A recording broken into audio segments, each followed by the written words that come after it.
అందరికీ నమస్కారం. తెలుగు కథామాలకు స్వాగతం. ప్రయాగ రామకృష్ణ గారి భారతంలో చిన్న కథలు చదువుకుంటున్నాము. ఈరోజు కథ శ్రీకృష్ణ నిర్యాణం.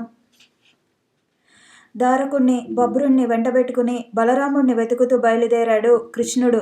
కొంచెం దూరం వెళ్ళేసరికి ఒక చెట్టు కింద అన్న కనిపించాడు. దారుక, నువ్వు వెళ్ళి పాండవులతో యాదవ నాశనం గురించి చెప్పి అర్జునుణ్ణి తీసుకురా. బబ్రు, నువ్వు ఆడవాళ్ళందరినీ పట్టణానికి చేర్చి మళ్ళీరా అని ఆజ్ఞాపించాడు కృష్ణుడు. ఇద్దరు బయలుదేరారు. కనుచూపు మేరలోనే ఒక బోయవాడు బబ్రుణ్ణి తుంగతో మోది చంపాడు. అది చూసి మునివర్యుల శాపశక్తికి ఆశ్చర్యపడ్డాడు కృష్ణుడు.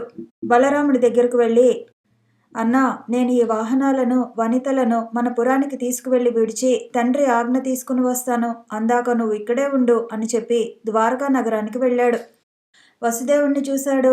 తండ్రి, ఇంతవరకు కౌరవనాశనం, ఇప్పుడు యాదవనాశనం చూశాను. బంధుమిత్రులెవరూ లేని ఈ నగరంలో ఉండబుద్ధి కావటం లేదు నాకు. అన్నయ్య ఎలాగూ అరణ్యాల్లోనే ఉన్నాడు. నేను కూడా వెళ్ళి అన్నతో పాటు తపస్సు చేసుకుంటాను. ఇక అన్ని విషయాలు మీరే సమర్థించుకోండి. రేపో మాపో అర్జునుడు వస్తాడు, మీ ఆజ్ఞలను పాటిస్తాడు అంటూ తండ్రి పాదాలకు నమస్కరించాడు కృష్ణుడు.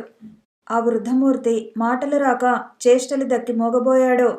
యాదవ స్త్రీలంతా గొల్లున ఏడ్చారు. కృష్ణుడు కరిగిపోయి, ఇప్పుడే వస్తాడు అర్జునుడు, మీ కష్టాలన్నీ తీరుస్తాడు, ఊరుకోండి అని వాళ్ళందరినీ ఊరడించాడు. అందరికీ నచ్చజెప్పి తండ్రి దగ్గర సెలవు తీసుకుని బలరాముడి దగ్గరకు వచ్చాడు కృష్ణుడు. అన్నా, తపస్సు చేసుకోవడానికి తండ్రి గారి అనుమతి తీసుకుని వచ్చాను అన్నాడు. ఆ సమయంలో బలరాముడి ముఖంలోంచి ఒక మహాసర్పం బయటకు వచ్చింది. ఎర్రటి తలలు 1000 ఉన్నాయి దానికి. పడగలు మణులతో వెలిగిపోతున్నాయి. తెల్లని శరీర ఛాయ, పర్వతమంతటి దేహం. అలా బలరాముడు యోగబలంతో శరీరం విడిచి తన నిజరూపం ధరించి సముద్ర మార్గాన సాగిపోతుండగా సర్పసమూహాలన్నీ వచ్చి భక్తితో సేవించాయి. గంగానది మొదలుగా గల మహానదులన్నీ ఆకారాలు ధరించి వచ్చి ఆయనను ఆరాధించాయి. అదంతా కృష్ణుడు దివ్య దృష్టితో చూస్తుండగానే అనంతుడు తన అంశ అయిన ఆ మహాసర్పాన్ని తనలో లీనం చేసుకున్నాడు. ఛత్రమూర్తి తనను విడిచి వెళ్ళగానే కర్తవ్య చింత ఆవహించింది కృష్ణుణ్ణి. భూలోకంలో చేయవలసిన పనులన్నీ అయిపోయాయి. శరీరం విడిచిపెట్టడానికి ఏం కారణం దొరుకుతుందా అని ఆలోచించసాగాడు అచ్యుతుడు. ఒకప్పుడు రుక్మిణీ సహితంగా దుర్వాసుని సేవించిన సందర్భంలో తను ఆయన అరికాలిలో పాయసం రాయకపోవటం, అందువల్ల నీకు అరికాలి ద్వారా అపాయం కలుగుతుంది అని ఆ మహర్షి అనడం గుర్తుకు వచ్చాయి. వెంటనే ఒక చెట్టు నీడన పవలించి సమాధిగతుడయ్యాడు జలధిశయనుడు. అప్పుడు జర భయపడుతూ మెల్లమెల్లగా అక్కడికి రాసాగింది. ఆ చుట్టుపక్కల తిరగాడుతున్న వేటగాడొకడు కనిపించాడు దానికి. వాడికి కృష్ణుడి పాదం లేడిపిల్ల ముఖంలా భ్రమ కొలిపేటట్టు చేసింది జర.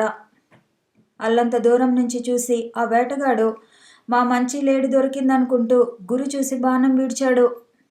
అది వెళ్ళి హరి అరికాలులో గుచ్చుకొని పాదం పైనుంచి దూసుకుపోయింది. ఆ బోయవాడు దగ్గరకు వచ్చి పరమాత్ముని చూసి తన తప్పు తెలుసుకుని ఆయన పాదాల మీద పడి పెద్దగా ఏడవటం మొదలుపెట్టాడు. నిరాకారుడు నిర్గుణుడు అయిన వేదమూర్తి వాణ్ణి ఓదార్చి పంపేసి ఆ వంకతో మానవ దేహాన్ని విడిచిపెట్టాడు. ఊర్ధ్వలోకాలకు వెళ్ళగానే ఆది విష్ణువుకు ఇంద్రాది దేవతలంతా భక్తితో ప్రణమిళ్లారు. ఆదిపురుష, ధర్మరక్షణ కోసం లీలా మానుష రూపుడవై పుట్టావు. శత్రువులందరినీ చంపావు. ప్రతి యుగంలోనూ ఇలాగే అవతరించి ధర్మరక్షణ చేస్తూ ఉండు అంటూ ప్రార్థించాడు ఇంద్రుడు. మహావిష్ణువు మీద పుష్పవర్షం కురిసింది. బ్రహ్మదేవుడు హరిపాదాలకు నమస్కరించి వేదవాక్కుతో స్తుతించాడు. వాళ్ళ భక్తికి ప్రీతి పొంది అనిరుద్ధ, ప్రద్యుమ్న, సంకర్షణ, వాసుదేవ భావాలు కలిగే సిద్ధిని పొందాను. నా స్థానాన్ని నేను చేరుకుంటాను. మీరు సుఖంగా ఉండండి అని అంతర్హితుడయ్యాడు మహావిష్ణువు. ఇంద్రియాలకు కనిపించని ఆ పరమాత్ముని బుద్ధితో చూస్తూ ఆయన అద్భుత కృత్యాలను వర్ణించుకుంటూ బ్రహ్మాది దేవతలంతా తమ తమ స్థానాలకు వెళ్ళిపోయారు. మరొక చిన్న కథతో మళ్ళీ కలుసుకుందాము. ఈ వీడియో నచ్చితే లైక్ చేయండి, షేర్ చేయండి, కామెంట్ చేయండి, ఛానల్ని సబ్స్క్రైబ్ చేయండి.